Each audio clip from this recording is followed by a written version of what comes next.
সাংবাদিক পলাশের উপর হামলার অভিযোগ এখনো আতঙ্কে পরিবার। সাফায়েতে হোসেনের প্রতিবেদনে দেখুন বিস্তারিত। গণমাধ্যম কর্মী পলাশের উপর ১ বছর আগে সংঘটিত হামলার ঘটনার এখনো বিচার না পাওয়ার অভিযোগ তুলেছেন তিনি ও তার পরিবার।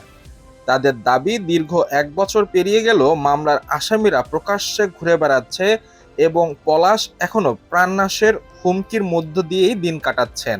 পারছেন, সে ফরিদপুর জেলার বিভিন্ন অনিয়ম নিয়ে গণমাধ্যম সোশ্যাল মিডিয়ায় কাজ করে জনস্বার্থে। সন্ত্রাসীদের হামলায় আজ প্রায় ১ বছর ধরে এই বিছানায় শুয়ে রয়েছেন।